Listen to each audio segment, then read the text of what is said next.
against my enemies, yeah. You see, you wanted to save you, and then learn how to raise you. But I forget you're from the wilderness.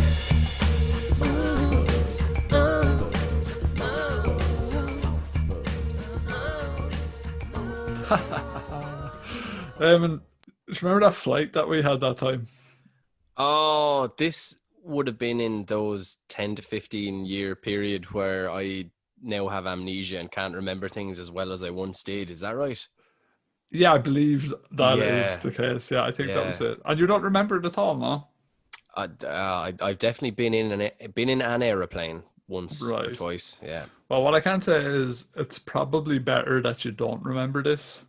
Um, and funnily enough, I actually wrote an account about this event, and it was in the form of a poem, if you would like me to read it to Okay. you. Yeah, well, I think what's good about these is sometimes when I hear your poems, it sort of gives me a window to what might have happened. Oh, Or sometimes I chant. It's a weird thing, but maybe it'll help my recovery. So yeah, let's give that a go. Let's see if it's anything comes up for me. it's like Memento, where he's writing stuff on himself. Like you're writing like Mickey on your arm and all, and it still starts to Mm. come back to you as I retell the poem. So, Yeah, I have just Mickey written everywhere. I don't know. I don't know what it means. I just seem to keep writing Mickey on myself and then blacking out. okay, right. Well, here's the poem anyway. So, in an airplane soaring through the sky, it's myself, Eamon, and some other guys.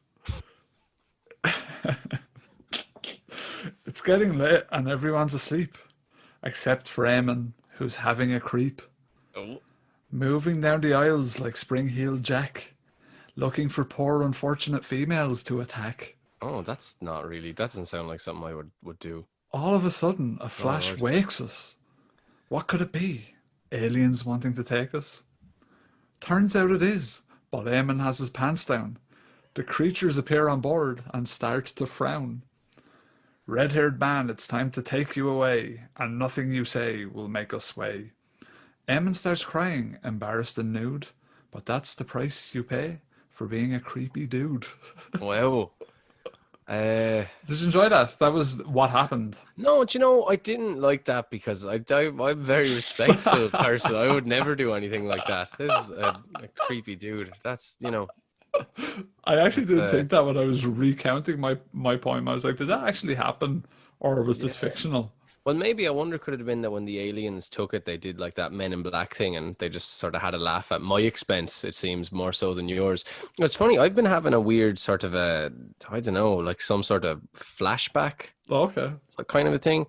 Um, and I don't know. This is maybe a combination of memories that need to come up, but also channeling because I seem to be getting these messages from like the aliens' point of view. Oh, interesting. So it's like it's Yeah. their perspective. Yeah, now look, it's a bit hazy, so I don't know if it's a poem or like a song or what it is. I'm just gonna try and Just go with it. reaching. I'm just gonna see what happens. So Okay. mm, um General Muri, take us to Alpha Centauri. Oh. We're going to go through the portal and see which humans we can have a chortle at. Yeah. Again, sorry, just give me a second. I'm trying to jazz here. We zoom through the atmosphere, coming through the warp hole, and then we see. I know what you want to say. I'm not gonna say it though. I'm not gonna say it. And then we see several gentlemen on a plane to Spain as it begins to rain. Oh. We intercept the Lopers, going backwards and forwards, strobe lights beaming from our aircraft ships. What will we do with these idiots? We transport into the plane. And just to clarify, a recent claim that was made.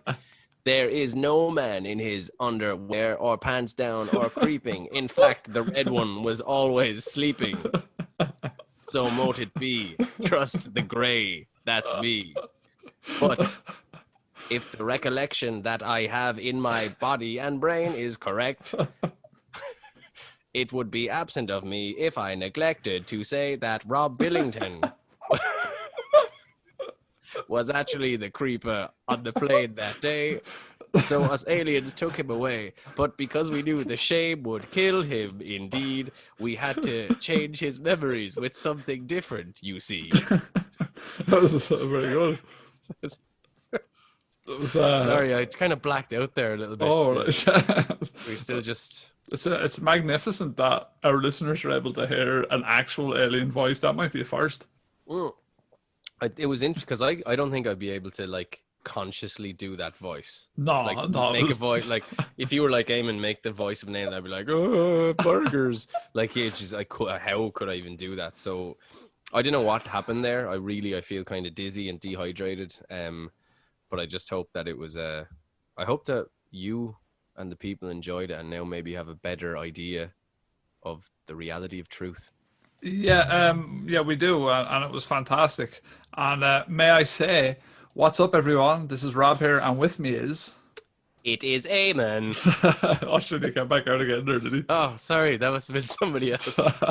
And yeah, we're Monster Fuzz, and yeah, we're doing a fun episode today for y'all. But first, before we get into it, a few little words. We are on Patreon, patreon.com/monsterfuzz. And guys, thank you so much to all our Patreons, our patrons, I should say.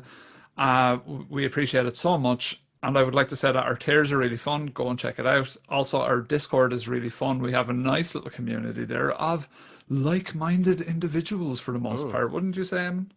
Yeah, absolutely. I'm a little bit upset that I can't spend more time in the Discord because my job is absolutely banana town at the moment. But it's actually really cool to just throw someone a line or listen to what people are saying about various bits and pieces, but definitely like-minded people. Everyone seems to be into games and monsters, and yeah, it's really cool. I'm really digging it. Yes, it's a nice place to get away from the silliness of, like, you know, people grandstanding about different things and different topics on social media. A lot of the time you get just burned out reading shite on Twitter or Facebook or Instagram. So it's nice to just go on Discord and talk some shit with people. So we do appreciate our Discord patrons. It's all love, really. And also we should say we have a new merch line on Teespring. So Eamon, can you remember the URL for the Teespring? Because I can't. I believe that the Teespring, bear with me 2 serious seconds, is teespring.com/stores/monster-fuzz. So Yes. that's like the minus sign, but in the middle.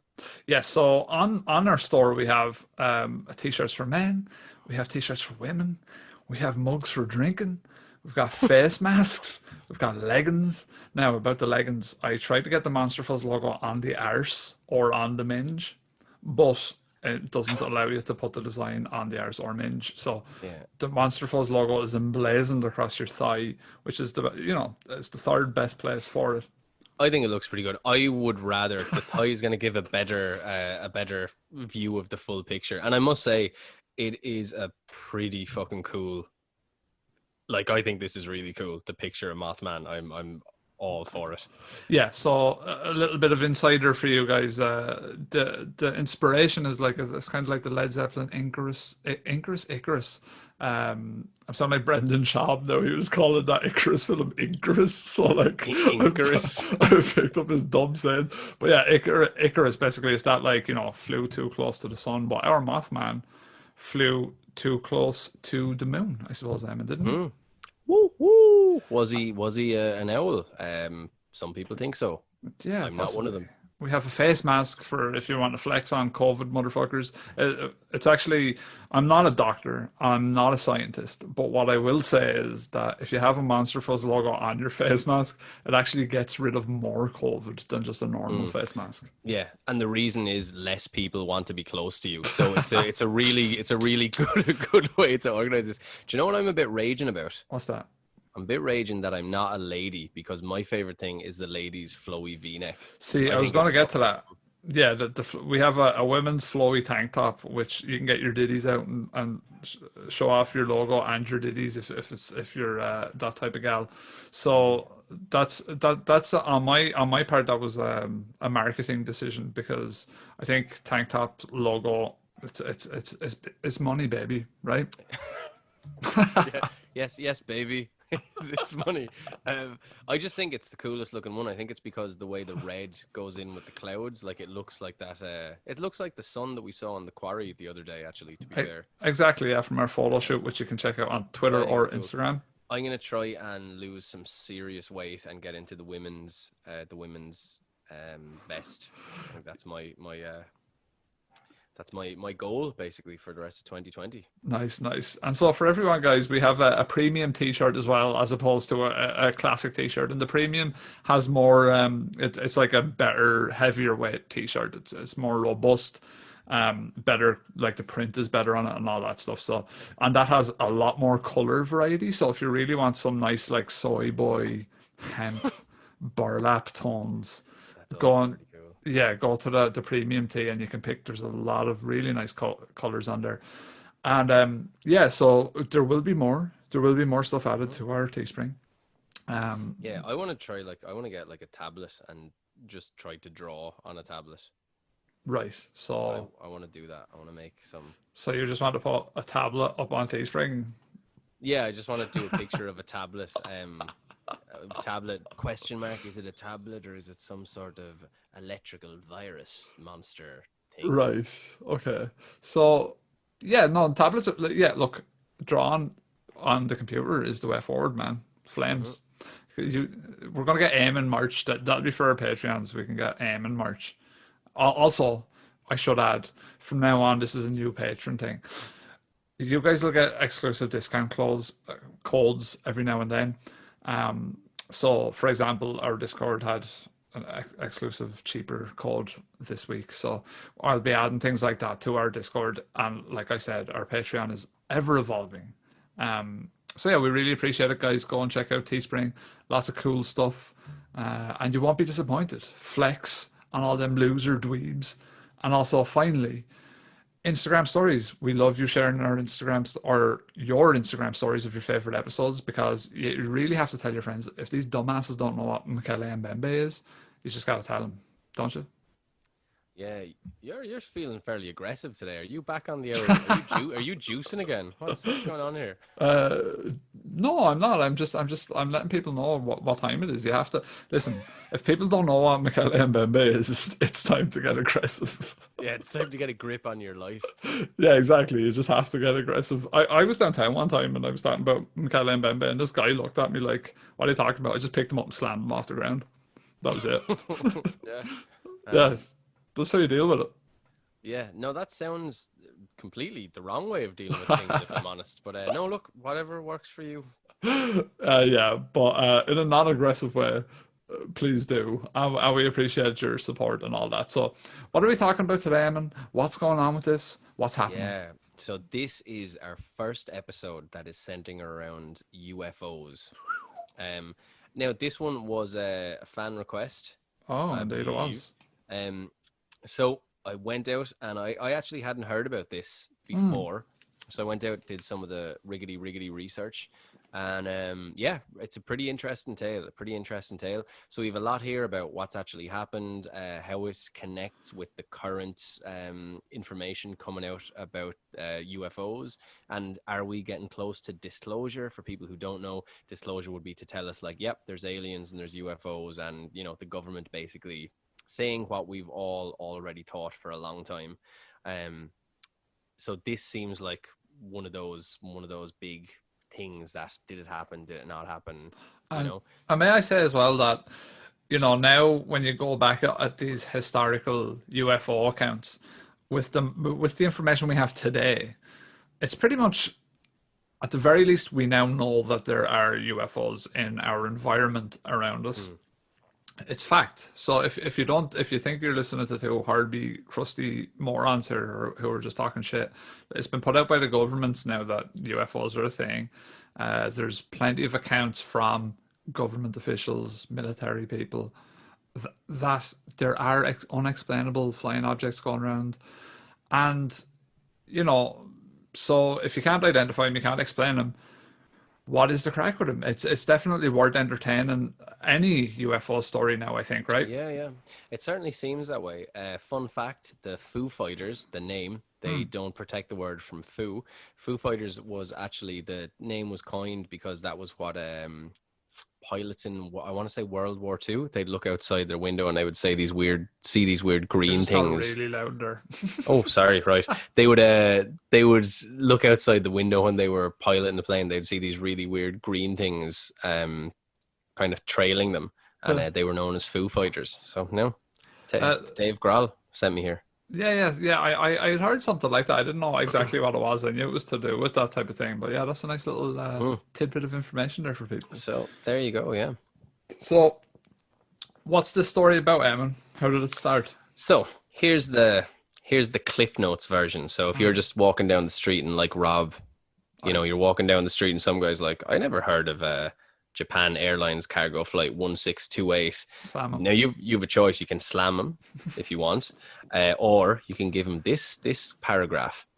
So Japan Airlines cargo flight 1628 was a flight that was en route from Paris to Narita Airport, Tokyo, with a cargo of Beaujolais wine. Beaujolais wine. Beaujolais. I recall that you were mine in those Parisian days. That's where that comes from. Beaujolais. Yeah. That's the first time I'd ever heard of Beaujolais wine was from Parisian Walkways, the song. Who's the band that does that? Tin Lizzy. Well, Phil Lynott and Gary Moore. Yes. I remember Phil Lynott and Gary Moore, yeah. So yeah, they were transporting Beaujolais wine on November 17th, 1986. So at the leg of Reykjavik to Anchorage. So that's basically going from, I believe, Iceland to Alaska. Yep. So on that section of the flight, at 11 minutes past 5 over eastern Alaska, the crew first witnessed two unidentified objects to their left. These abruptly rose from below and closed in to escort their aircraft. Each had two rectangular arrays of what appeared to be glowing nozzles or thrusters, though their bodies remained obscured by darkness. So they were at angles where the plane could see the glow of the thrusters. And actually, as we'll talk about later, they could actually feel the heat of the thrusters in one or two scenarios of it. Because they were, I think that these UFOs trailed them for somewhere in the region of 40 to 50 minutes. Right. So it was a long time. Yeah, a long time to be fucking shitting yourself. So when closest the aircraft's cabin was lit up, and here it is, the captain could feel their heat on his face. Right. The two craft departed before a third, much larger disc-shaped object started trailing them. Anchorage Air Traffic Control obliged and requested an oncoming United Airlines flight to confirm the unidentified traffic.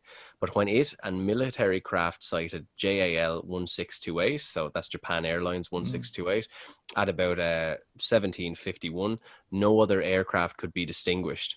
So as I said before, the sighting lasted around 50 minutes and it ended in the vicinity of Mount Denali. So yeah, it appears on the surface to not be what it obviously sounds like, which is like a military escort, right? Like you're flying in our airspace. We're going to escort you to make sure you're not doing anything sus. Yep.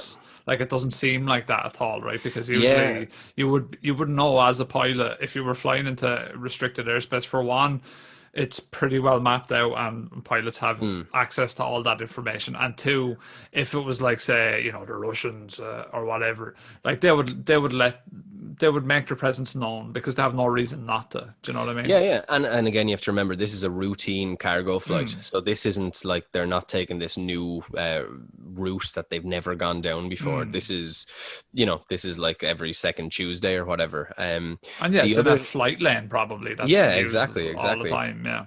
And the other thing you have to remember is air traffic control are trying to find out what these craft are, and they're in touch with military. Because obviously military be like, oh yeah, we're running, test flights or whatever, or scenarios. And it turned, when they did make those calls, none of that stuff came to light. So, that's I don't know. That's pretty interesting. It's interesting, and there was a few accounts of the sightings. So we had Captain Kenju Terauchi, I suppose. Terauchi, yeah. Captain Kenaju Tarauchi. Yeah, that's it. Oh, no, Taruchi-san. you had the authentic Japanese flavor that I needed for It's that one. I call it weeb juice. Oh, weeb juice. Okay, very good. He himself is an ex-fighter pilot, so he had over 10,000 hours of experience in the skies, which is pretty impressive by all standards. Yeah. Yeah, and in his left-hand seat, he had co-pilot Takanori Tamafuji. And in the right-hand seat, flight engineer Yoshio Tsukuba. Tsukaba. Tsukaba. Yeah, that's how you say it. The routine cargo flight entered Alaska on autopilot because it's it's a routine flight. I think I'm no expert, but I think planes go into autopilot very often, right? It's most of the flight. Actually, Yeah, I think. yeah. An awful lot of the flight once they're on the right path. Or the right lane, I suppose, yeah. Yeah, so they're cruising along at 565 miles per hour at an altitude of about 35,000 feet. At 1709, the Anchorage ATC advised a new heading towards Talkeetna, Alaska. As soon as Japan Airlines 1628 straightened out of its turn at 1711, Captain Terauchi noticed two craft to his far left. I kind of sound Mexican when I say that. Yo, Terauchi. Yeah. So his accents could be a funny thing. But yeah, he noticed two crafts to his far left, and some 2,000 feet below his altitude, which he assumed to be military aircraft. So yeah, he figured himself, right, this is a military aircraft. And you have to remember as well, he has 10,000 hours of experience and is an ex-fighter pilot. So he's probably like, sure, I used to do that there with the boys. Yeah. It was probably... I'd say even them lads did that messing with planes when they were in the military, probably like flying around them and fucking acting the gobshite, you know? So absolutely, yeah, these were pacing his flight path and speed. So the two aircraft are pacing and matching his speed. At 1718 or 1719, the two objects abruptly veered to a position about 500 feet or 1,000 feet in front of the aircraft, assuming a stacked configuration, so one on top of the other. That's the way I put my cash on the table, yeah, in stacks. Oh, nice. Two euro coins. Actually, I don't. I only have the 1 €2 coin, but I did have a 1 euro coin, and I put that on top of the 2 euro, and then I had like a couple of 5 cents. Nice. Nice. Like, I couldn't afford a protein bar because they're at 2.65 in Dublin. I only had like 2.45. Well, coppers are redundant nowadays anyway, really, aren't they? Let's be honest. I mean, especially with COVID. I have like a coin jar that I'm like, I don't know what I'm going to have to do with that. I'm going to have to bleach it or something before I even... You could go into Tesco and put it in the big I know, yeah, but guzzler. I don't want to handle it, you see, so it's like biohazard. Yeah, well, you could just wear biohazard gear. Yeah. go down to Tesco's with like get a hazmat suit, you'd be grand. Yeah, that'll probably be what it needs, because coins are fucking filthy. I see a lot of people are like, oh no, we like the end of cash, but like cash is fucking manky, to be quite honest with you. But cash is still king though. It is still king. The king is dirty, but you know what I mean? Getting them, yeah. Yeah. You got to get that grip, son. Get that grip. Yeah. Well, if you don't have notes, you can't really flex on Instagram or anything like that. So it's it's always going to exist. Well, that's true, because like even a poor person's credit card looks the same as a rich person's. It's just like, hey, yeah, it's not as much fun. So they started doing things with like Revolut and all that, where you buy like a gold version of their card. I think it's just like a status thing, you know. Do you remember when you used to be able to get Marvel credit cards? Like, obviously it wasn't from the Bank of Marvel, but you would get like I don't know, it wasn't Bank of Ireland, some American fucking bank. But you can do that now with any of the big credit card companies. You can just get your own credit card, you know. Can you do a custom design on it? Yeah, you can do like a Monster Fuzz one. We could do I was just about to ask, do we want to do like a Monster Fuzz credit card? Yeah, we'll do that. And then people will be getting afraid. You could tap it, because like the Mothman, so it's just tapping against like the flame. Yeah, no, you can do. So yeah, someone do that actually. If anyone has a credit card already, and because I think it's like an option with a credit card is like you can, if you already have one, you know, you can request a custom card, I guess you could say. So it's worth thinking about. I don't handle credit cards because I would be an absolute disaster with a credit card. I'm the same. I only use debit. I don't want that power in my No, hands at because all. that power will turn into a weakness, and that Yeah, no. weakness will turn into your undoing, Yeah, no, it's all good. and your undoing will turn into the. Oh, the alien is back again, is he? Ooh, sorry, I kind of blacked out a bit again All for a right, right. second. That was kind of ominous there. I'm a bit worried, especially with all these UFO sightings going on now, and somehow they're using you as a vehicle for their propaganda. Well, I just hope they beam me up tonight and do a little bit of that sexy alien human hybrid Oh, experimentation that they've been telling me about, man. sounds good. But yeah, so Captain Terauchi he stated that the maneuver was kind of a reverse thrust, and their lights became dazzlingly bright. So a reverse thrust sort of boosted backward, I suppose you could say, right? That'd be the best way to Yes. describe it. And the other lights became mad bright when they did that. So to match the speed of the aircraft from their sideways approach, the objects displayed what Terauchi described as a disregard for inertia. So the thing was flying as if there was no such thing as gravity. It sped up, then stopped, then flew at our speed, in our direction, so that to us it appeared to be standing still. The next instant it changed course. In other words, the flying object had overcome gravity. The reverse thrust caused a bright glare for 3 to 7 seconds, to the extent that Captain Terauchi could feel the warmth of their glows. Mm. So, a quick little wonder for our peoples. There's a really good Joe Rogan episode with a guy, and I'm after losing his fucking name again. But And you had it there just a second I ago had before it, we yeah, started. I had it there a second ago, and he's I've got it here now. It's coming to me. I'm channeling. Yeah, Joe Rogan Experience 1361, Commander David Fravor. Definitely listen to that episode. He's the most credible person that I've heard talk about UFOs. He's a Navy pilot, and he has lots of experience. So much like the Terauchi guy, he has a lot of experience.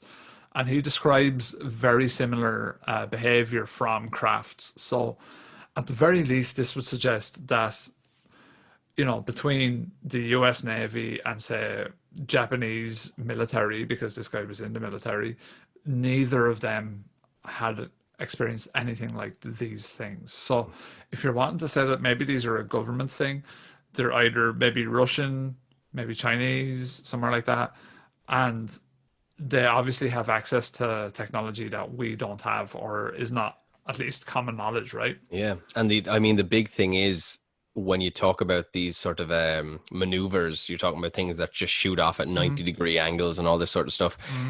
I like again, the technology that we know about, it's not possible to make that kind of stuff. Well, actually, it's first of all, it's two things. One is that it's not possible to make it. And the second is that it's not possible to put a pilot in it because they'll explode, Yeah, so So basically, do could you a want to fill human us in on that? Like, withstand?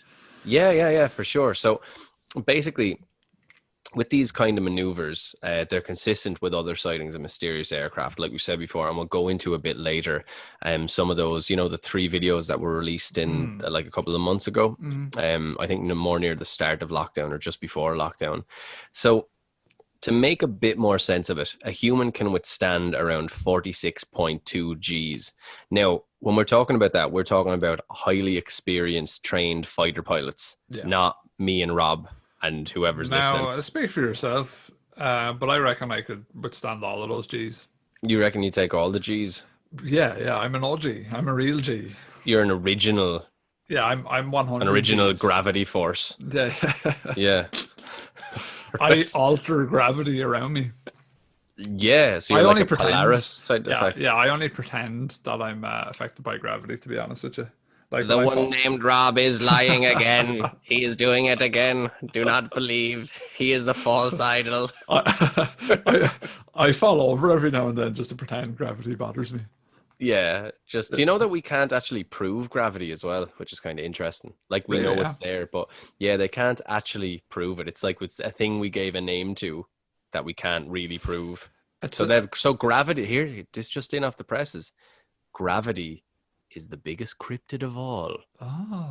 it's mysterious gravity. It's kind of cool that we've like grown to fight gravity, like our bodies, or what we call gravity, like whatever the effect is. Like Yeah, our bodies, our skeleton is essentially, this protection against gravity, and also this like opposing factor to gravity as well is pretty cool.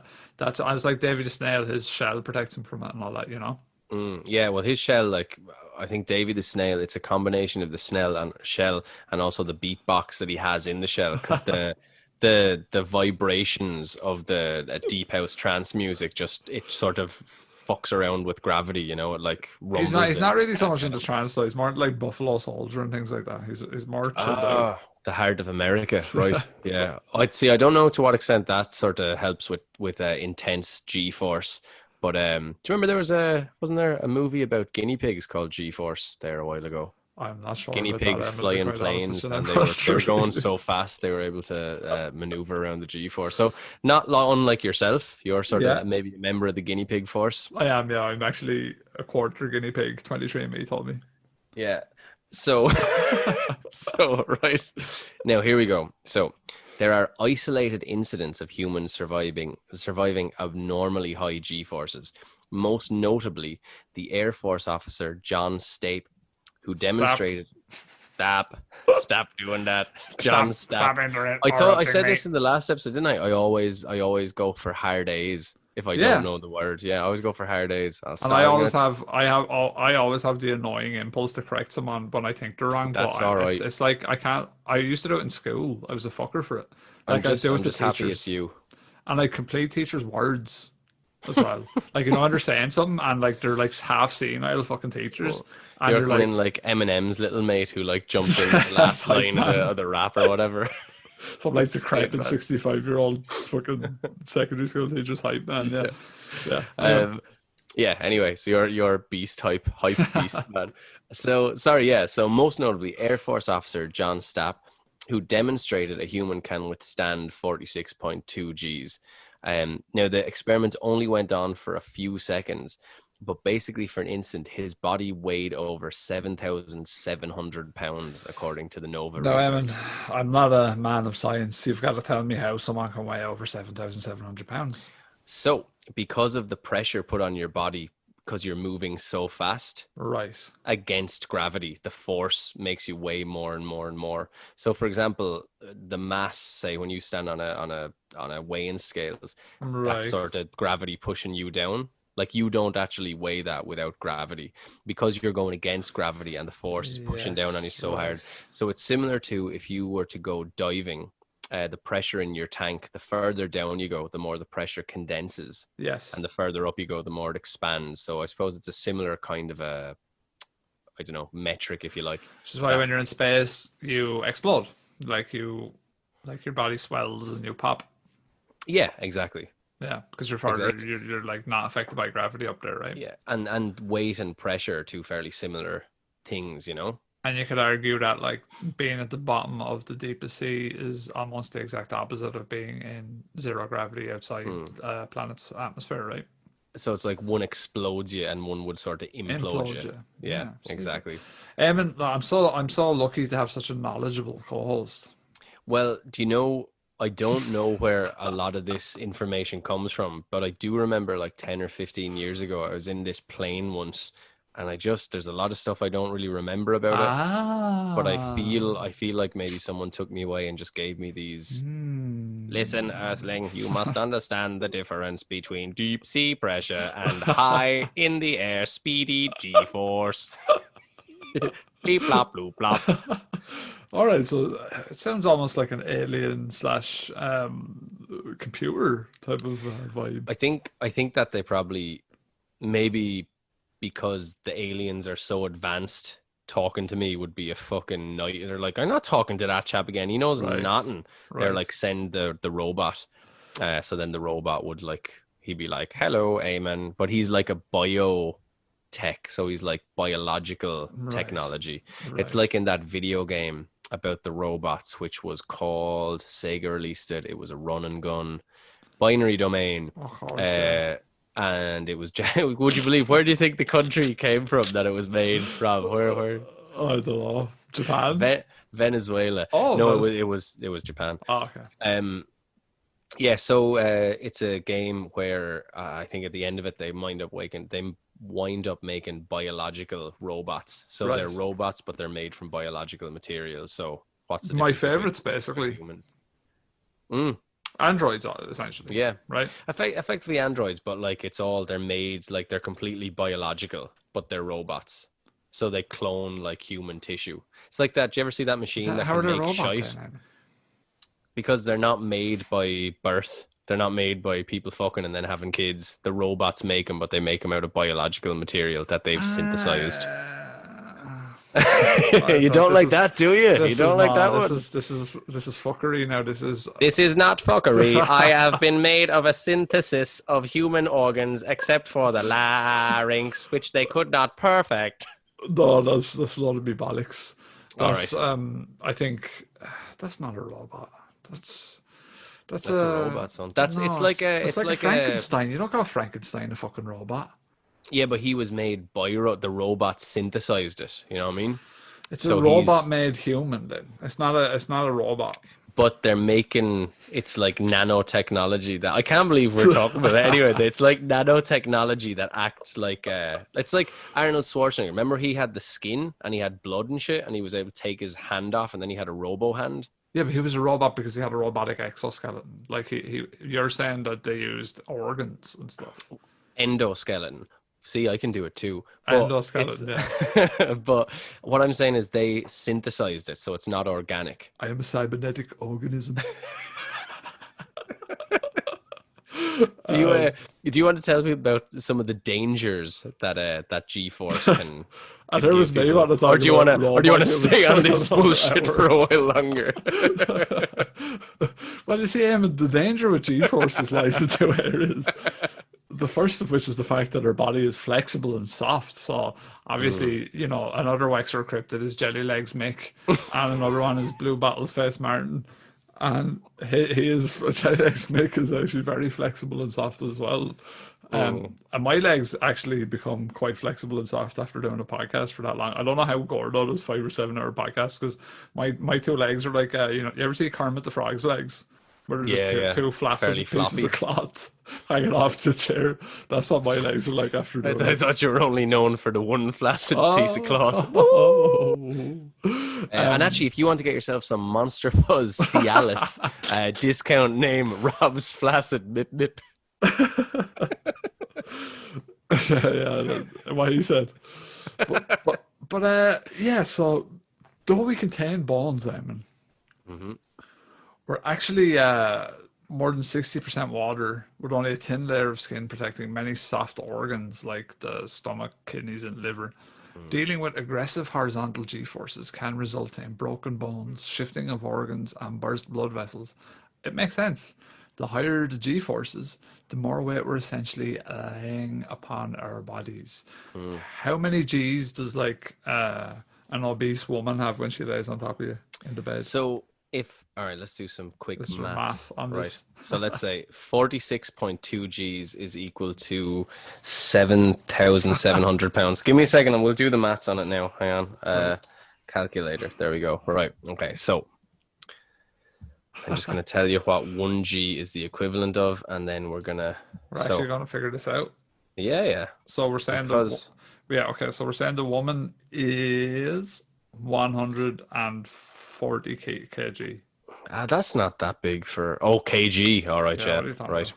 Sorry, I was like 140 pounds is a grand size. 140 kg, not so much. So we have. This is interesting. So 1 G is equal to 166.66666666667 pounds, right? Right. So we need pounds to kg. I know. I'm opening it now. Okay, so LBS. Sorry, So what were we on again? The calculator says 1. So we're gonna say 166.7 to round up. Okay. Right. Okay, so 166. So yeah, this is basically the calculation of the G's that are applied to you. Okay, so this is kind of easy. So 2 G's are roughly the same as a woman who weighs 100, or a man, or a thing, or anything. We're not going to talk about lads lying on top of us now, are we? No, I would never. What are you talking about? So there you go. So 2 G's. So 2 G's is someone who may want to rethink their dietary. Yeah, it's because it's no longer you might have heart disease. It's you're applying 2 Gs of pressure to a poor unfortunate person.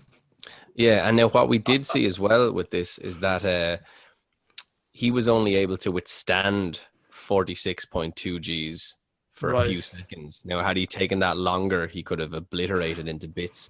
But that's interesting. So I'm slightly more than 1 G. I think I'm about 79 kilos. Right, well, you're a little twink. 79, I'm 80. 93, 94.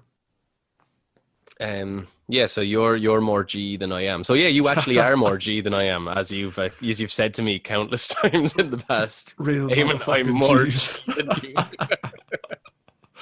Your G pass has just been revoked, by the way. My G pass is gone, but I'm at least 1 G. Like, I'm okay being just 1 G. Okay, right, that's all right. So, yeah, but did you know, Eamon, that when it comes to vertical forces, the body's second weakness comes into play? Our blood pressure. So, Of which I'd say mine could get very high now. Doing podcasts with you the whole time. yeah, the blood pressure goes up. Deadly vertical G forces go for the head, since they're aligned with the spine. These accelerations can drive blood down toward the feet and away from the blood-needy brain. It's kind of like we were talking about in previous podcasts when I get an erection and I zone out and people have to chaperone me up the town to This get was back to my the car. Michele and Bebe episode, I believe. No, it actually wasn't. It was a different episode. I believe it Oh, might have was been it? the Wendigo episode or Is something this like how that. much we're talking? Because we Yeah. do, like, we're obviously contractually, we have to say the words Final Fantasy VII every episode. But then, like, I think we probably say Mickey every episode as well. But I know that we don't have a contract with Disney. So is that just actually, it's just like, I'll make you know, Disney baby. Real G's shit. do you think your 2 Gs stand for like ghetto gospel? New merch. Mickey Disney copyright. Mickey Mickey ears made out of Mickey silhouettes with Mickey written across it. What do you think?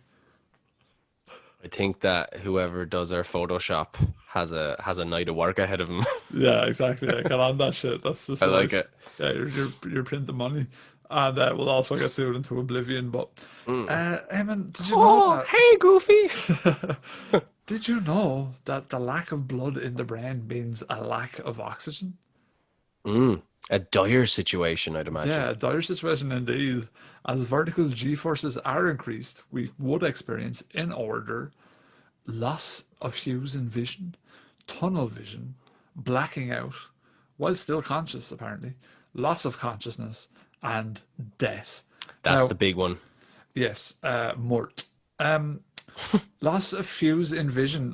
So does that mean that colorblind people are a bit like lack of blood to the brain type of people? Because I know one of my good mates is colorblind, and to be honest, that would explain things perfectly. Okay. So I think loss of hues in vision, is it just when that, like, the gray tints and stuff like that start Colorblind, coming I at you? imagine, right? A little bit colorblind. Well, I don't know. I think colorblind, because my a friend of mine is colorblind, and he says like his colors are inverted, so some things that should be green or orange, which is why he's been in more fucking car wrecks than. There's a lot of different types of colorblind. You see. Oh, okay, right. Yeah, no, it's not a universal thing. It's also hereditary, quite interestingly. But blacking out, I've been chalked out before. I blacked out. That was fairly frightening. So was there G's applied to my brain? I suppose there was, right? No. Well, there's a lack of blood. Lack So I of suppose- oxygen. Yeah. So not G's exactly, but like it's like do you ever stand up too quick and you get like that head rush? Yeah. So I think that's a lack of oxygen kind of a thing. Right. Also, it's for reasons like this. Apparently, if you can make a lack of oxygen go into your body while you're also doing the old, Right, yeah. Okay. you can apparently have some sort of wild orgasmo. So when you're jumping up and down on a trampoline, you can When have you're wild jumping work. up on it, just hold your breath, jump up and down on the trampoline. You have to say Candyman 4 times in the air while doing a varial flip. But yeah, so that's what killed Michael Hutchins and all that, isn't it? From In Excess. Yeah. It did. Yeah, he was a good song, that I Need You Tonight. It's a good show. Yeah. So, Eamon, a few months ago, do you want to tell us what happened? So a few months ago, the US Navy confirmed that 3 videos of unidentified aerial phenomenon, or UAPs. See, they're not calling them UFOs. WAP. Exactly. That's what I would say to that. I would say, take that, rewind it back, call it a UFO, and let's get on with this press conference. We actually talked about this, I think, very briefly at the time that it happened on one of our Yes. early episodes. Yeah. Yeah, with a combination of childish excitement and sort of adult terror. Yes, indeed. Yes. So these have been proved to be authentic. We kind of touched on them a little bit at the start of the episode. So it basically means these videos have gone through the US military, and we're assuming that based on them looking at it, they have not been computer generated or altered. The 3 clips are dubbed as FLIR-1, Gimbal, and Go Fast. I'd say go. They were just coming to your man. It was nearly 5 o'clock, and he's like, "You need to name 3 of these with special code names." Cool and he was like, names. "Fleur 1, Gimbal," and he was like, "Ah, fuck it, Go Fast." So they show 2 encounters between Navy aircraft and they're calling them UAP. I'm going to call them UFOs. The objects were tracked by the aircraft's Raytheon US RTAN/ASQ 228, which sounds very impressive. I've never seen it, but it sounds very impressive. It's an advanced targeting forward-looking infrared, or ATFLIR pod, which I'm assuming he got the FLIR 1 name from. ATFLIR pod cannot catch me. So it shows that in all 3 videos. And basically, as we were kind of talking about at the start of this segment, it performs maneuvers that cannot be executed using current aviation technology. Yes. You see, there's your friend, David Travner. Yeah, there he is. Yeah. So this is the Commander David Forever that we were talking about. He flew one of the fighters in the video, Gimbal. So he describes the object as a tic-tac shaped, 40-foot long, with no wings, exhaust, or discernible propulsion.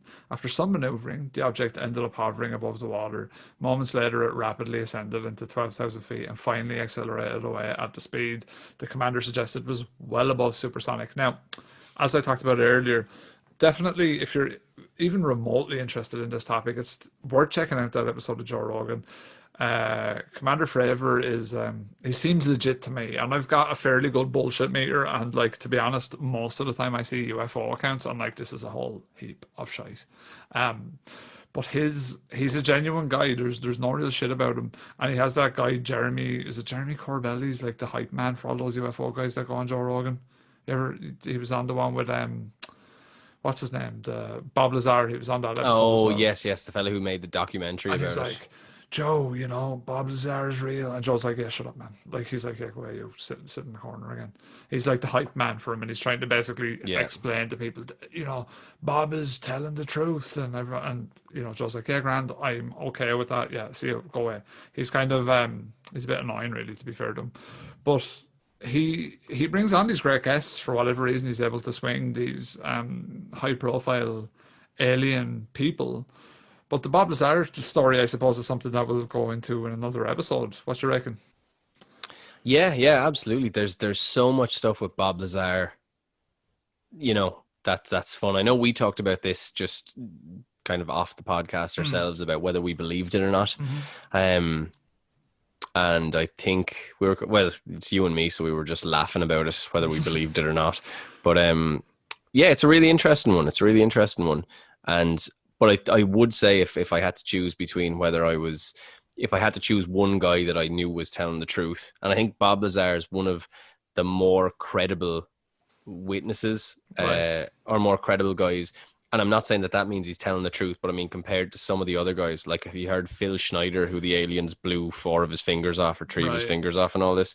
So that's, Lazar it's a lot less of a sort of a sexy version of what happened. I think what we'll do, and I think we'll do this with a few UFO things, and I want this to be a thing that I think is a cool way to approach an episode. Is both of us will watch the episode, the Joe Rogan Bob Lazar. We'll watch the Netflix documentary, the Bob Lazar one, and we'll take our notes and we'll basically have a sort of a chat about it. What did we think? Because it's not really one that we need to write big episode notes for. We can literally do a sort of a brief what he said, what happened, blah blah blah, and then just sort of hash it out. I think is probably the best way. Yeah, absolutely. So like obviously the first thing is that I know that you said it before and I kind of agreed with you. He sort of says, this gives me so much anxiety. I keep losing my train of thought and everything.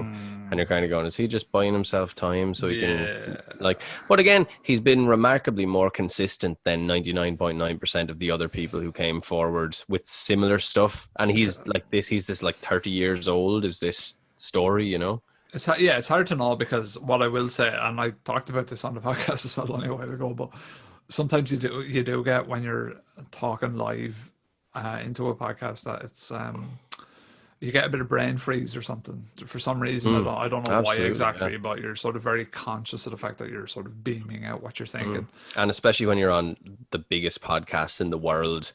Yeah, Monster Fuzz. And yeah, like this podcast, like not the Joe Rogan was like tries like, do you think you guys could bring me on to do like some interviews? And they're like, us all the time. Well, like, Joe, we go off like until you bring me and Rob out to fucking Fight Island, you get nothing from us. But yeah, so you know, I'd imagine, to be fair, that could be could make you feel quite vulnerable. Yeah, I suppose like look, if I was on Joe Rogan, I would shit my fucking pants. You know, and I'd be qualuded up to fuck, like I'd just be like calm as fuck. And so, some of the people that have been on Joe Rogan, some of the smaller guys, like, you know, the guys that don't really have a big audience, you can really tell that they're kind of shook nerves wise. There's a few of them that have even said it at the start of the episode. Yeah. Well, as well, I know who was the last guy that was on there? David Cho was saying he was afraid that he'd just say something that'd get him cancelled, because it's a live show as well. Yeah. Now, to be fair, we don't really we edit ours in terms of Joe's isn't live anymore either. Oh, that's right. Sure, YouTube kept annoying him. Yeah. So Spotify. It's look, I think most of the time when you come to edit something, you kind of have to ask yourself a question of like, am I comfortable with giving up my principles to edit this? And most of the time, well, actually 100% of the time, I've never had to edit anything that we say on the podcast. And I've thought about it, but I've never edited anything out. Someone said it to me that I was showing them the t-shirt. She's like, are you sure you're going to be okay with those t-shirts? Because it has like a bit of a Led Zeppelin vibe to it. And I was like, man, we've said so much bullshit on this podcast. I like, you know, if they don't get us for that, I doubt fucking John Paul Jones is going to try and stitch us up for like the Led Zeppelin rip. No, yeah, it's a complicated thing, all that anyway, because that's not even their font, and it goes the fucking bullshit. But anyway, so we digress. But what we were sort of hinting at with all those accounts from Commander David Fravor and the different clips, and basically the movement of the spaceships and how, or the UFOs, sorry, spaceship is probably the wrong word. How they're moving. Basically, it will kill a human. The G's required to propulse them in those directions it would just kill someone, right? Yeah, there's too many ghetto gospels like for a human to withstand, basically. Okay, right, yeah. That's a poor analogy, but tomorrow. Say the line. You do the ghetto gospel bit. I don't fucking remember ghetto gospel. For fuck's sake. That was at the time when they kept putting out Tupac songs, and I was like, the man is dead, like just stop remix putting out Tupac songs. But was he dead? Well, no, he was in Cuba, but like, I mean, they were going through old material, you know. He couldn't put out any fresh current events. That's true. Do you want to go back to Alaska? Back to Alaska. So, air traffic control was notified at this point. So this is 17, 19, 15 seconds. So it's getting towards dinner time, depending when you eat. And they couldn't confirm any traffic in the indicated position. After 3 to 5 minutes, the objects assumed a side-to-side configuration, which they maintained for another 10 minutes. They accompanied the aircraft with an undulating motion and some back and forth rotation of the jet nozzles, which seemed to be under some kind of automatic control, causing them to flare with brighter or duller luminosity. Each object had a square shape consisting of 2 rectangular arrays of what appeared to be glowing nozzles or thrusters, separated by a dark central section. So they looked a little bit like, I suppose they looked a little bit like stealth bombers. Right. But again, this is a while after stealth bombers, and the stealth bomber didn't have thrusters, anything like that, and obviously isn't able to move in those weird geometric patterns, you know? And also, stealth bombers don't look like a square. They look like half a square. You know, they look like a Yes, yes, triangle. yes. So, like, if you put two stealth bombers together, they would look like a square, all right, if you sort of join them up. But I don't think stealth bomber might be a good explanation. But we'll get into that a bit later, I think. Well, this is interesting because Captain Tarauchi Yeah. speculated in his drawings that the objects would appear cylindrical if viewed from one angle, and then the observed motion of the nozzles could be ascribed to the cylinder's rotation. So it's as if it potentially, is he saying, from certain angles they look square or cylindrical, like potentially they're even changing shape a little bit. Yeah, well, that You does know? sound like they're changing shape because I can't visualize that type of image that No, he's nor can I. describing, to be And what's honest. interesting is in our mini fuzz Yeah. last week, the mini fuzz was basically talking about a UFO that was changing shapes as well in Cancun, Mexico. So who knows? Could it be The something Beyblade. similar? Beyblade, let him rip. So the objects leave abruptly at 17:23:13. So now it's really close to dinner time. I'd say Captain Tarauchi is getting fairly hungry at this point as well, and obviously he's probably done a few old poos in the pants, so he's ready for a feed. They move to a point below the horizon to the east. And so this, Rob, is where we get into the mysterious third object, which he said at the start was it seemed like bigger than the other two. So I might let you just take the lead on this one. Okay, so it's the final boss of the unidentified flying objects. That's a good song for it, actually. Yeah, I think so. So, where the first objects disappeared, Captain Trouchy now noticed a pale band of light that mirrored their altitude, speed, and direction, setting their onboard radar scope to a 25 nautical mile range, which is 46 kilometers. He confirmed an object in the expected 10 o'clock direction at about 7.5 nmi, which is nautical miles, I'm guessing, Eamon. Yeah. Yep. And informed the ATC of its presence. Anchorage found nothing on the radar, but Elmendorf's NORAD Regional Operations Control Center directly in his flight path reported a surge primary return after some minutes. What is a surge primary return? So I think this is something like they're sending out these radar things. It wasn't catching anything, but I think it's collecting some sort of energy or something. Yeah, that's so. Yeah. It was basically some type of energy was detected by them, basically. So, for example, if there's no radar, but there's these things that have these massive blast cylinders, maybe it's picking up. I'm not 100% sure, but I know later on they get into basically these surge primary return records. Right. So we'll get into it a bit later about what people could say they did see or didn't see, but there's no debating that those surge primary return records showed that what the crew were saying was right. So yeah, right, cool. So as the city lights of Fairbanks began to illuminate the object, Captain Tarauchi believed to perceive the outline of a gigantic spaceship on his port side that was twice the size of an aircraft carrier. Who would be a good aircraft character? I was literally about to ask you the same question. An aircraft carrier character. If I was to go for an aircraft character, I'm currently playing Air Combat 7, so I am the character now. My name is Trigger, and I Did you fly. give yourself that name? No, unfortunately. If I'm I was glad to you give didn't. myself a name, I would call myself Gooseman. That'd be Yeah, of Gooseman. course, yeah. So I'm doing that, and my plane is called Spare 15. I'm a prisoner of war, but I think I'm changing my mind about the side I'm fighting for, kind of thing. I'm not a good character though. So an airplane character. Jesus, I'd be like a transformer. Like I'd be an airplane. You'd be like Megatron. Carrier. He was a made fighter. out of aircraft carriers though. So I'd have aircraft carrier arms, legs, body, and head. Just like a giant stack of aircraft carriers. Yeah, it's just a fucking animal. I'd be wrecking shit, and then like planes could fly off my arms now. That'd be awesome. That is actually a good idea. Imagine that, like character. he could be like a hammerhead shark where he has half an aircraft carrier, and you could use like a T-bar. Yeah, that'd be good. You could give it like some 90s attitude as well. So you have a giant aircraft character as a skateboard. And you bring that around. I know, I'm getting so confused now. You're just shooting planes out of your arms with your hammerhead while riding around doing 360s on your skateboard. Yeah, and his name could be Hammerhead Jim. Hammerhead Jim, yeah. Hammerhead Jim. Hopefully we're not going to get sued now by our other friend No. He's the H spin-off. James. H James. That sounds like a famous name. Yeah, I'll Yeah. look at that later to find out who that was. So now these guys have an aircraft character. He's going to be in next in our merch line as well. Yeah, It if was anyone can draw a picture of that aircraft character on his, I think it's going to have to be a red aircraft carrier skateboard. So I'm getting so confused.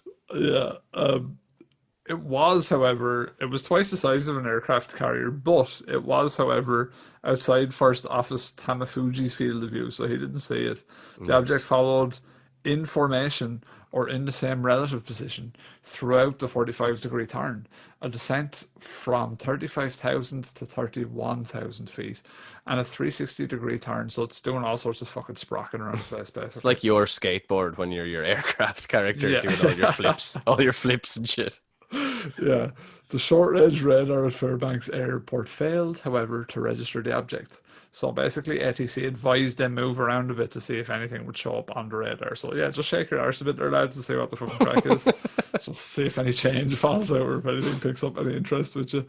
Well, Anchorage ATC offered military intervention, which was declined by the pilot due to his knowledge of the Mantel Incident. A Mantel Incident. The object Mantel Incident. Mantel Incident was a serious incident. Do you want to tell about Mantel Incident? Okay. The Mantel Incident on January 7th, 1948, 25-year-old Captain Thomas F. Mantel, a Kentucky Air National Guard pilot, died in the crash of his P-51 Mustang fighter after being sent in pursuit of an unidentified flying object, UFO. The event was among the most publicized early UFO incidents, so it seems like Captain Tarauchi was afraid of calling for support because it might inadvertently cause a skirmish of sorts, and he would be right. In the end, perhaps Captain Tarauchi was right, as nothing untoward happened during the flight between the unidentified crafts and the JAL cargo plane. Yeah, so it was nice to hear the aliens account of that. That was, again... Sorry, I blacked out and I Are pissed you okay, myself. man? I pissed myself. I'm after pissing myself. Oh, for fuck's sake. Are they them good Monster Fuzz? I'm after pissing myself, and I'm just after getting the Monster Fuzz merch, MeUndies, special Monster Fuzz X MeUndies crossover underpants, and I'm sitting on my bed, and I'm after pissing myself. What about underneath that is your lot of Weetabix in the pants as well?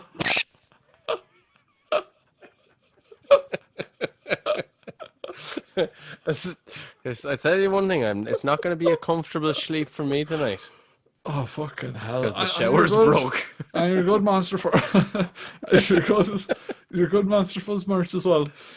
My good Monster Fuzz merch, and I tell you one thing, if there's one thing that you need to know about Eamon O'Neill, if I piss and shit myself, I do not wear that underwear again because it's like a trauma. When I feel like I start having flashbacks when I put them on in the morning, and my whole day will be ruined.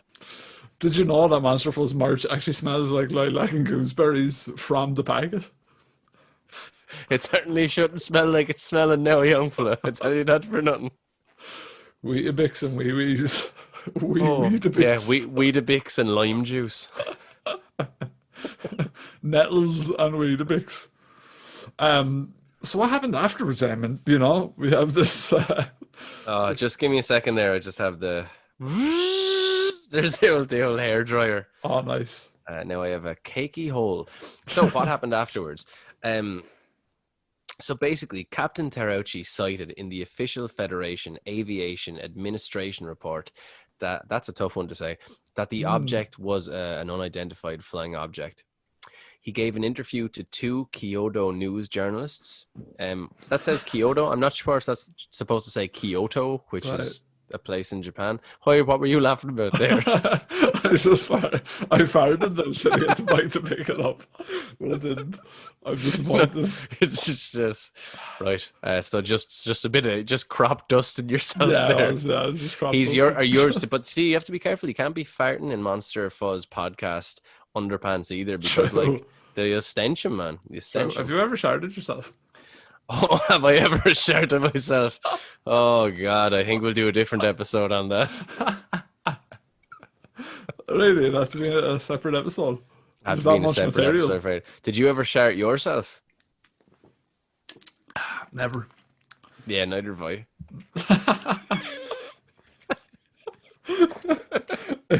So we found out this evening that Eamon has definitely sharted himself, ladies and No, we gentlemen. do a different episode on how that's never happened to me. It'd be like talking about the Wendigo, but one of us would be like, "That's hardly true," We and then get the other that be going, Jeremy "No, Corbell I fella to did." come on Like with you like Papa Cyrus. judging by the fucking stench identifier, all pinpointed and triangulated to the same part of Joe, he actually didn't shit himself. And then Eamon's like, yes, Joe, I didn't shit myself. I didn't shit myself. Young Jamie, pull up Eamon O'Neill shitting himself. Actually, don't, young Jamie, because I forgot about your old video. Joe, but for years people have believed that Eamon did shit himself, but he actually didn't shit himself. Finally, I've been exonerated by Joe Rogan and the military personnel. I just want to say that I'm happy I'll be able to go back and talk to my family again. I've missed them. Right, No so son of mine would shit himself. the Weetabix trials and tribulations will be the name of that telling you, yeah. episode. Catheter O'Neill. Anyway, so Japan Air. Japan Air. Let's stop now. We're getting giddy because it's getting late and we've had too much tea. Right, Or so we're having a getting laugh silly. about doo-doo jokes. So, Japanese Airlines soon grounded Captain Terauchi for talking to the press and actually moved him to a desk job. Right? 10,000 hours experience, former fighter pilot, and they have him pushing pencils because he's talking about UFOs, and the Japanese did not like it. Now, was this like? Do you reckon was this because? And I'm gonna play devil's advocate here a little bit. Is that perhaps because like he had some type of psychotic break and none of this happened, or is this? Well, the other, like he did say he saw the big giant one. Yeah. But the other guys have seen the other two craft as well. So there's three of them in it. There's three of them in it. Or the I three think of them, yeah, three of them might have been masters or something. They could have been messers. And we might get into that a little bit down the line. And poor old Captain Terauchi. Now I believe it because I want to believe it, and it's fun. It's better than not happening and people lying. This is a way better story than oh no, he's just lying. Right. But anyway, yeah, they moved him to it. So they have him pushing too many pencils, I'd imagine, Bennett. He's only been reinstated as a pilot several years afterwards, and he retired eventually in North Kanto, Japan. Which is where Pokemon Red is. Pokemon Is Red, it? Yellow, and Blue are in the Kanto region. Many a good time has been held in the Kanto region by me. I've never played any Pokemon games. Eamon he's just a very strange person. He's half Japanese and he's never played Pokemon, which is full Japanese. It's very unusual.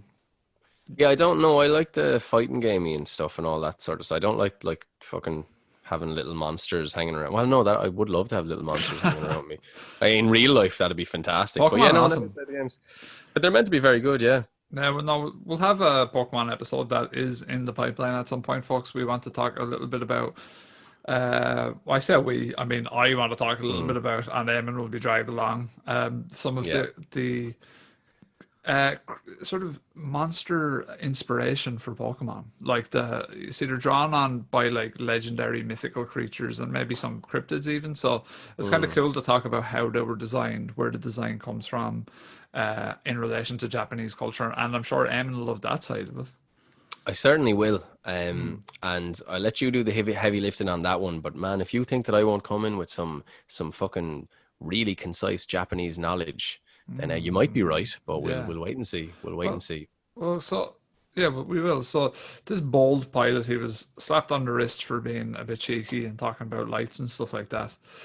But so the Alaskan region, the FAA's Alaskan region, consulted John Callahan, who sounds like a detective. He sounds like a fella who'd uncover the truth. He does indeed. What's your name? The name's Callahan, John Callahan. Yeah, it's like a perfect name. It's a perfect name, yeah. Yeah, so the FAA Division Chief of Accidents and Investigations Branch. That's what he was, as they wanted to know what to tell the media about the UFO. So everyone was kind of like, what do we say? What's the crack with this shit? And John Callahan was actually unaware of any such incident. He considered it a likely early flight of a stealth bomber, which was then in development. He asked the Alaskan region to forward the relevant data to their technical center in Atlantic City, New Jersey, where he and his superior played back the radar data and tied it in with the voice tapes by videotaping the concurrent playbacks. So a day later at FAA headquarters, Vice Admiral Donald D. Engen was briefed. It's a typo. What I've done there is I've typed in two S's.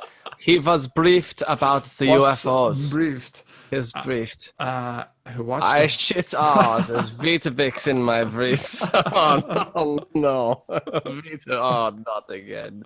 Wasser und Weetabix in my breeches. Weetabix. And then I have my Faraday chair. The whole thing is getting fucking very pooey today. So if we have anyone older than 13 years old listening to this, I'd be very surprised by this point. So he was briefed and he watched the whole video of over half an hour and asked them not to talk to anybody until they were given the okay and to prepare an encompassing presentation of the data for a group of government officials the next day. So he wanted everyone on board. Let's take a look at this. Let's figure this out. Yeah. The meeting was attended by representatives of the FBI, CIA, and President Reagan's scientific study team, among others. So the whole smorgasbord, if we're going German again, like the smorgasbord that's in your undies right now, but upon the smorgasbord of excrement. The smegma board. Upon completion of the presentation, all present were told that the incident was a secret and that their meeting never took place. So, Eamon, what was Callahan saying? So according to Callahan, the officials considered the data to represent the first instance of recorded radar data on a UFO. And they took possession of all the presented data. Right. John Callahan, however, managed to retain the original video, the pilot's report, and the FAA's first report in his office. The forgotten target printouts of the computer data were also rediscovered, from which all targets can be reproduced that were in the sky at that time. So basically, and you can find online videos of John Callahan saying this, he's saying that there's proof that there were 3 objects in the sky at that time. So based on those documents that he has in the representation. And also, you might say proof that it was not something from the US military? That part we're not too sure about. Yeah. It seems like it's not the US military, because you would imagine that this sort of a thing couldn't be that like classified, secret. right? Yeah, you would imagine that well, all the king's horses and all the king's men, essentially, which is what was put together there to sort of find out this what the crack was with this footage and all that. This is it, because you talk about, people knowing that the stealth bomber is under they're trying it out at that time. And again, we have 2 where we say they look stealth bomber-ish, not quite the same, but it's the third object, the giant one that he's saying is as big as a space carrier. That's that literally sounds like the fucking yoke they have out of the Avengers. Right. Okay. Yeah. It does look very ridiculous. So it's it's an interesting one. But basically, after a 3-month investigation, the FFA formally released their results at a press conference held on March the 5th, 1987. Here, Paul Stuck retracted earlier FFA suggestions that their controllers had confirmed a UFO, and they ascribed it to a split radar image, which appeared with unfortunate timing. So, what he says is he clarifies that the FFA did not have enough material to confirm that something was there, even though they were accepting the descriptions by the crew. They were also unable to support what they saw. So the boys are basically having their cake and eating it now. Right, Terauchi's after going off to the newspapers and going, I saw a load of mad UFOs there a few days ago. And they're basically saying, look, I can't tell you what they didn't see, or what they did see. All I can say is that based on what we have here, it looks like a technical mess up, and we can't see that there's evidence of anything being there. Whereas Callahan, meanwhile, has proof that these three objects were sighted. Yeah, it's kind of like we were talking about in our mini fuzz there a few weeks back or whatever, that like those near death experiences, for example, like you can accept the description, but you can't support what they've seen. So I know. like you can go, right, okay, cool, yeah, I believe what you're saying, yeah, okay, that what you're describing I don't dispute to be true. But I can't support what you're saying, so I don't know what to sort of factually say about that. And that's basically what the American military were saying, right? Yeah, basically, they're just saying, look, we're accepting what the crew have said because we can't not accept it because it's out in the ether, like the public are aware of it. And I'd say that's why I would imagine Terauchi was stuck pushing pencils on his Yeah. desk. A guy who was a fighter pilot who obviously must have loved to fly if he had Yeah, 10,000 yeah, hours of experience. yeah. Or you would imagine. And they're saying like, yeah, he's there doing a bit of paperwork. That was his slap on the wrists. That's what I'm reading into it anyway. Yeah, no, that does sound like it. Mm. But it got a lot of attention from the media, so it was a supposed interest of tracking of UFOs on both ground and airborne radar while being observed by experienced airline pilots, with subsequent confirmation by the chief. It's worth noting as well that Callahan still leans toward a Vina UFO sighting, does he, Eamon? Oh yeah, if you type in Japan Airlines incident or JAL cargo Yeah. flight 1628, you'll have to siphon through. There's a few different videos, but there is one, and I think it was on an episode. Oh Jesus, I can't remember the name. It was like, it Right. might have been like Monsters in Alaska. Might have been the name of the TV show. Right, okay, But sounds Callahan, it incredible. was yeah. So it's totally. It was like, but yeah, like I get all my news from Monsters in Alaska. My Monsters in Alaska, I use their stock app to make sure I'm investing in the right companies.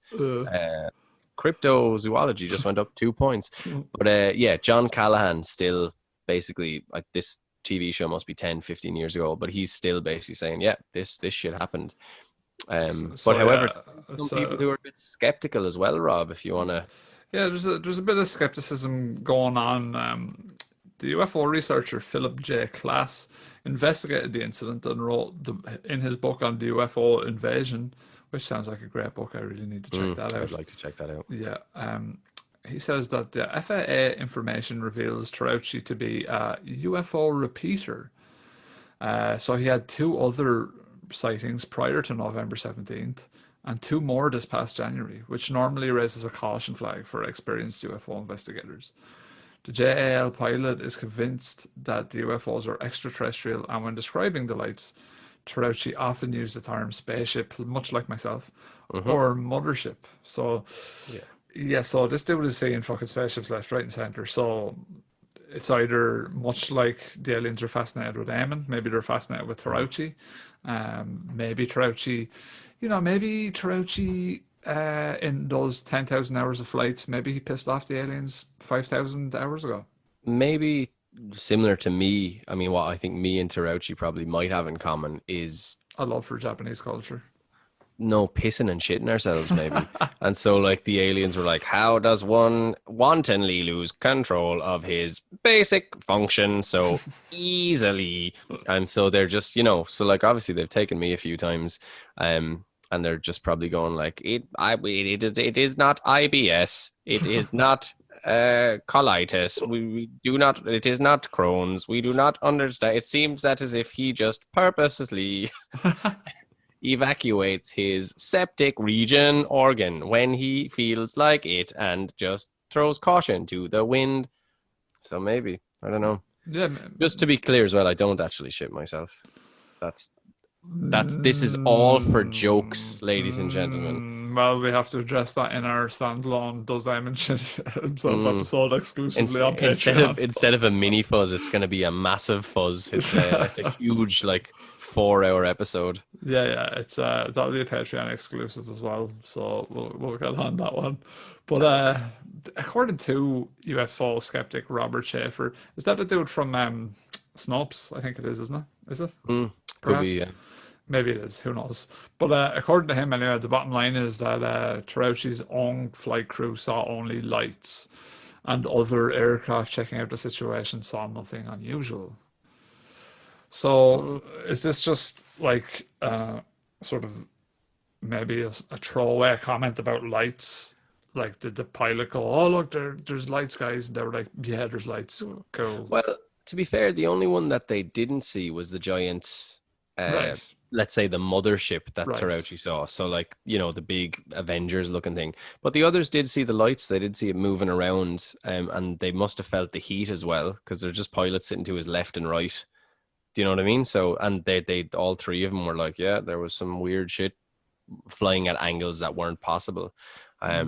Maybe, I mean, with 10,000 hours experience, that's a lot of time to be flying in the sky. And a lot of these fighter pilots and pilots in general, they do say that they see this stuff a lot. Do you know what I mean? Or they see Yeah. stuff they can't explain a lot. Now they're not saying it's aliens or this and that, which makes it a bit worrying that like Terauchi calls it spaceship or mothership. But the other thing is that this is an English translation of Japanese.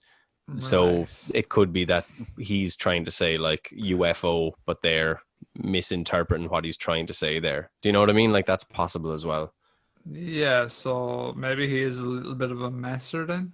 He might be, but I think what we're getting to here is that whether he is or he isn't lying here or embellishing something, as we were previously discussing, those classified videos of crafts that moved in sort of physics defying motions would certainly add credence to any UFO sighting Yep. because that this has come through. And as we talked about earlier, if that wasn't enough, just a couple of months ago, the Below article was released by Fox News. Right. So this is kind of the outro, if you like. So I don't know if you want to read this one out, Yep. or you can read a bit and let me know if you want me to tag in. Right, yeah. Ooh, this is a juicy one. This is Mm. plenty of juice going on here. But according to a recent report from the New York Times, a top secret Pentagon program has been conducting classified briefings for over a decade, analyzing various encounters between military craft and unidentified aerial vehicles.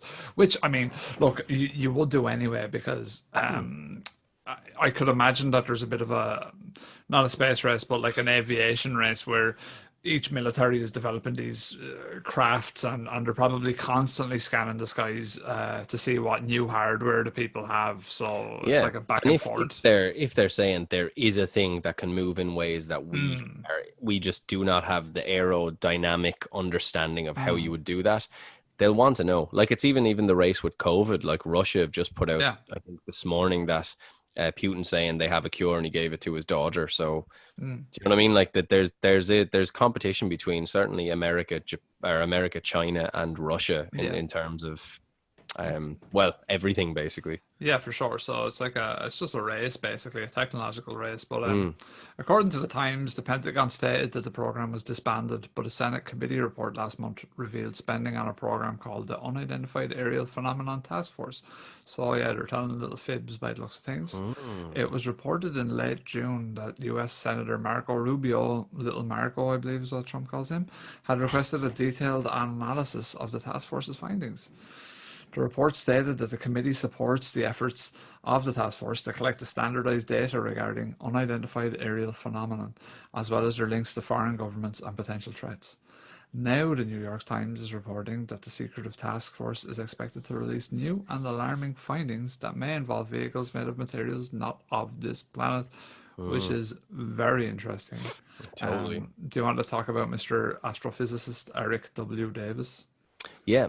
So, astrophysicist and former consultant for the UFO program since 2007, Eric W. Davis told the Times that he gave a classified briefing to the Defense Department agency as early as March regarding off-world vehicles not made of this Earth. And that quote has been used several times in a lot of different places Right. reporting this article. Um, So, over the years, the federal government has released footage of military encounters with unidentified aerial phenomenon. In April, the Pentagon declassified videos from 2004 and 2015 that showed saucer-looking objects. They're the ones we discussed earlier in the episode. DOD is releasing the videos in order to clear up any misconceptions by the public on whether or not the footage has been circulating was real or whether or not there is more to the videos. The agency said in a statement released along with the clips, the aerial phenomena observed in the videos remains characterized as unidentified. So here we get into a little punk rock. In September, the US Navy acknowledged that 3 UFO videos that were released by former Blink-182 singer and, perpetual head case, Tom DeLonge, and they were published by the New York Times, were of real unidentified objects. So if you want to talk a little bit about what the Navy considers a phenomenon. Well, there's two issues that I have that with that last little paragraph you read there. One was calling Blink-182 a punk band. That's fair. Two was calling Tom DeLonge a perpetual head case. How are we ever going to get Tom DeLonge on an episode now?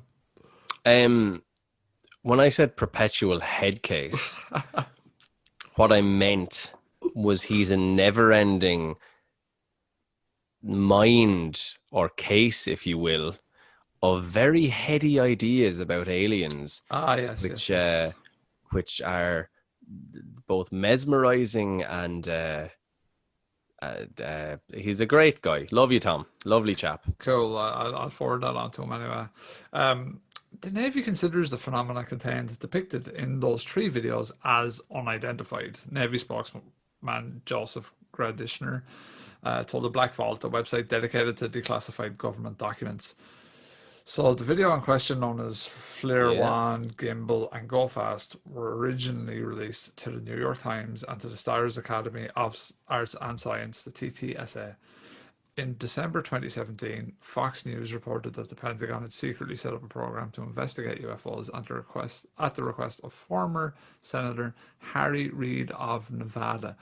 So, yeah, like I was just going to say, if we were recording this episode in like 2018, 2017, like this whole case would have entirely different connotations to it. Because, at least for myself, like I'm absolutely not no nonsense, because you can't be no nonsense on a fucking cryptid podcast. But I like to have, I don't know, there's something with UFOs I like to, because I suppose even with cryptozoology, even with something like Bigfoot or Mokele and Mbembe, it's like, okay, they're of Earth, they've existed at one time or another in a different form. So like, okay, I get it. But like an alien, you're going, Jesus, I really need something to go on that's kind of more than just an account or something, just a little bit extra. And from the military releasing these clips that we've seen 3-4 months ago, whatever it was, it really does change the conversation. Yeah, absolutely. It's the way that they've released declassified documents, or the way they've declassified and released documents, is it's a bit of a bombshell revelation. And at this point, it's not even a revelation. Like, I think the thing that we're missing now is actually someone coming out of a spacecraft and them legitimizing that. Obviously, these spacecrafts don't appear to be hostile from what we can see. I know we've talked a little bit about the alien-human hybrids and creating, the aliens creating themselves from us and all this sort of mad time warpy stuff. So I don't know. It seems, I don't know what's going on. I don't know, is there agreements between our government, or the global government, and aliens? But it's similar to ghosts. I think there's too much of it, where if just 1% of it is true, it's a complete game changer. Yeah, it's you're very right. Actually, that's a great way of saying it. I think that it's very interesting. It's super interesting, and if it is like actual UFOs and we have had alien contact, it just changes so much about everything. It changes. One of the theories I really like is just that, aliens somehow integrated with man many years ago, and that's we are sort of a leftover, like a hybrid of some type of alien and human DNA splice or something, or alien and simian DNA mixed. So I think that's a really cool theory. So it'd be great if aliens were like chilling back on Earth. I can't remember the name of this video, but it's like a YouTube one, and it's all about this, and it's like animated. People, someone listening, please, if you know it, message me on Instagram. There's actually a good chance that they do know what it is. It's like an animated, like hour-long video about like alien races and hidden civilization that went underwater. It's all mental and very far-fetched, but it's a fun theory, you know. Yeah, yeah, absolutely. And I mean that I think that's some of the stuff we really love about all these stories is that they're all theories and sightings and sort of exposition of what you experienced and all this sort of stuff. And it leaves a lot to the imagination. If aliens came down and it's like, oh yeah, they're real, it'd be a really interesting couple of weeks, and then everything would just go back to normal, provided they didn't sort of try doing like it would be much less of an inconvenience to life than the global pandemic has been, for example. Yeah, so it does appear that if, let's just say, and let's just entertain the conversation, like if they are aliens, they're obviously at a point where either A, they're content with just monitoring us, or B, they are they can't effectively communicate with us yet. So Yeah. they're trying to like figure ways out to do that, because that's possible too. I mean, like, if humans flew to another planet and there was this kind of, race of people that, so to an alien arriving here, like we fly from different parts of the country which would be super primitive to them if they fucking flew from like, some thousand light years away. And like, yeah, we've got to the moon, but like that's the equivalent of like the first fucking airplane flight, like to them. It's like this rickety ass, fucking shitty ass Yeah. plane. It's not even another planet, like. Yeah, it's to them, it's like whatever. So maybe they're looking at us going, right, these are really primitive. We don't want to interfere with them too much because like we don't want to interfere with their ecosystem, which is actually that's something that our governments do when they go to space, is they don't want to leave space waste on planets. They have to make sure that all of their equipment is like completely sanitized because they don't want to impregnate a planet with their germs and put Earth germs on the planet and stuff like that. Yeah, yeah. So, I mean, it's possible that the alien, if there are aliens, are doing the very same thing, and that we're just such small fly to them. It's also possible that aliens have been to so many planets and seen so much intelligent life that we're like really far down on the scale and we're not even worth interfering with yet. And they know that eventually we'll get to a stage where they can contact us, much like Space Odyssey, my favorite shit ever. Like maybe that's where they're coming from. Did you ever hear of the WOW signal?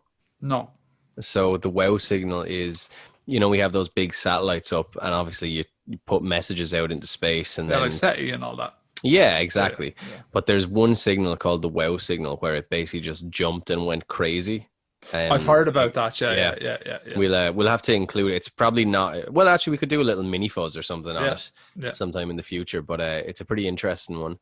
I mean, did it come from a race of alien? Like, who knows where it came from? But I think this is really interesting stuff. If you actually just read, I mean, just do a Google search for, really crazy declassified documents, and you'll find some stuff that'll really make your jaw drop. Which is, it's interesting stuff. Yeah, it's definitely worth looking into, folks. There's a full, like, I wouldn't even be having this conversation in the way that I'm having it if those military reports came out into videos. If they hadn't come out, this conversation would be very different, I think, now. At least, even if I was saying the same things, I would be saying them with more uncertainty than how I'm saying them now. So that's probably the best way Yeah. to imagine it. But like, yeah, so a quick little summary. May 2019, the Pentagon are still admitting that it investigates reports of UFOs. They're still looking into it. A former UK defence official called a bombshell revelation about that, but a Department of Defence spokesman told the Post in a statement that a secret government initiative called the Advanced Aerospace Threat Identification Program did pursue research and investigation into unidentified aerial phenomena. Even though the Department of Defence said it shut down the AA tip in 2012, spokesman Christopher Sherwood acknowledged that the department still investigates claimed sightings of alien spacecrafts, the Post reported. And he said the department will continue to investigate through normal procedures reports of unidentified aircraft encountered by US military aviators in order to ensure defense of the homeland and protection against strategic surprise by our nation's adversaries. Now, here's what's interesting. Can you imagine how many? So we talked about Tenouchi, given multiple reports basically that he'd seen UFOs. If the department has a whole unit set up to investigate reports of unidentified aircraft encountered by US military, I mean, you have a department set up to do that? Like that? Yeah, it's a lot. Yeah, so like you're getting like, because otherwise you just have a load of lads sitting around not doing anything. But you Yeah, probably must be getting at least one a day in yeah, the US alone. yeah. Now, to play devil's advocate, I suppose a lot of people that see things in the sky just don't understand what they're seeing, and Yeah, true. a lot of it is just like a plane or a type of effective, some type of light or a weather balloon or a drone. Yeah.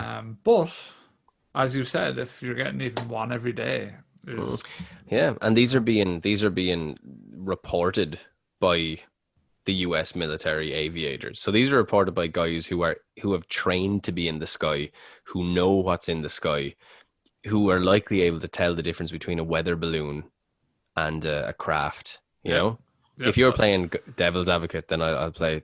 Would you call it our Lord's advocate? I've never heard the yeah, opposite when you're when you're advocating for that divine divine advocate. advocacy. Yeah, no, that you're right as well. Like that's the flip side is if you're talking about pilots and people like that, then yeah, I was more talking about like yokels in a field. Yeah, yeah, yeah, But absolutely. yeah, if you're talking about pilots and all, then that is when it gets very interesting because those guys have seen a lot, and I'm sure it would have to be something quite different for them to raise their eyebrows. What way do you sort of imagine an alien? Like what's your in your head? Like how do you envision an alien? Yeah, I suppose I have that, the gray sort of textbook classic alien Yeah, so the look one we in all my know, head. the alien Yeah. emoji looking motherfucker. Yeah, exactly. The big sort of like fucking remember the sunglasses Christian used to wear out of WWF? Yeah, yeah. Like the eyes like that, the sort of figure eight head like the Dover Demon, the body with the longer arms, the long torso but the short legs. I suppose that's the kind of one I see, yeah. Yeah, I think I'm probably the same. Yeah, I like the idea more of like those like aliens from like Ridley Scott Alien, Oh, guy. like the xenomorphs. Yeah, like Geiger's Alien. Like I Right. like that idea because um, it basically paints a picture of just an alien species that lives on its own planet and fucks shit up. It's like a It's giant insect almost. Like yeah, if ants were that big, that's what'd be happening, yeah. just destroying us. Yeah. It's just its own thing, and it exists. And I'm sure like to be honest with you, anyone that denies the possibility of aliens is almost like too dumb to talk to, really, because when you factor in the amount of planets there are and the Mm, amount of possibilities there are in space, it just shows their yeah. lack of understanding. Well, this is it. I think we'll have to do an episode on for the wow signal and then the Drake equation, which is Yeah, the yeah. actual equation that shows you the likelihood of life being on other planets. And then there's the Drake paradox, which is if the likelihood is so high, why haven't we seen anything? But I think to your A point, case for aliens, like a case for yeah, cryptids. yeah, absolutely. But I think to your point, it's that, we see ourselves as much bigger than we are Yeah. in the universe. And I don't think we can't really comprehend infinity. No, Like I can't comprehend no, infinity. no. Like I know someone would be like, yeah, it's just never ends. Like, but like if you're Jesus, even to be a sentient thing that can talk and think When you start getting inside that astral, is man, crazy. when you Yeah. start putting your fucking brain up into space and you start thinking about shit, especially after a few joints and you're lying in the bed and Mm, you're fucking, you're off up in space, shit gets crazy when you start thinking mm, about what goes on, what can go on, what happens. So I suggest anyone that still smokes draw, fucking get Arthur C. Clarke's 2001 Space Odyssey book, blaze up, and then read the whole series. He's got like, I think it's like 4 or 5 books. Read all that shit. Watch all them fucking space documentaries. Your brain, like, it goes mad because you're just thinking about all of mm. the infinite possibility, all Yeah. these different planets. You know, Because just planets. we're socialized. You're like, all right, gotta get to work, gotta do this, gotta do the other thing. Um, and that is like the tiniest speck of dust in what could exist in not only in space but in what could exist. We do this the cryptid podcast, but what could exist in different dimensions that really have nothing to do with space. We talk about in the shadow people and ghosts and all that sort of stuff. Like, I suppose sometimes it's nice you get your head out of work, family, all the stuff that's all your responsibilities, and you get to just kind of go, fuck, I don't know what's going on out there. And Yeah, that's freeing to have yeah. no idea, and to just sort of, I don't know, admit to yourself that you're a tiny little thing in this huge ecosystem that's It's even tiny within its own ecosystem. it's nuts shit. And actually watching like it was a film there with Ryan Gosling where he played, is it Neil Armstrong? I think it was, he played, or Buzz Aldrin, one of the two. I always get Mm, mixed up which one. But it was a very well done film. Actually, it was about the moon landing. But actually watching it made it more unbelievable for me. And I think the moon landing happened, but mm. watching that film, I was like, it just seemed so crazy to me. So that's actually a good film. And if they did do it, amazing, amazing stuff. And I Mm. know that's a whole conspiracy theory, and I know there's a lot of evidence to support that they didn't go. Yeah, But yeah. I lean towards, yeah, they did get on the moon for sure. Yeah, I'd say I probably do as well. But yeah, there are some really Watch interesting that stuff. film. I Yeah, just I I just must watch do. it, and because it does a really good job of getting in his head and sort of portraying just the difficulty of landing and getting back up into space, and Mm. you're sort of watching it going, Jesus, really, like this must have been so hard. Yeah, I don't think I'm cut out to go to space. God love me. No, me neither. I don't think I'm all good for that now either, to be quite honest with you. But I think that's about it for this evening, Eamon. Have you got anything you would Yeah, like to add? not too much. Just that this was actually, I can't remember. I know we have it in the, you sent it across to me originally because you're sort of more on top of the social media stuff. Hmm. Um, Someone actually suggested this, Right. uh, and so shout out to them. If I get the name for the next episode of the podcast, we'll give them a shout out because it was the first I heard of it, but I really enjoyed researching it and Yeah. kind of trying to pull the threads together.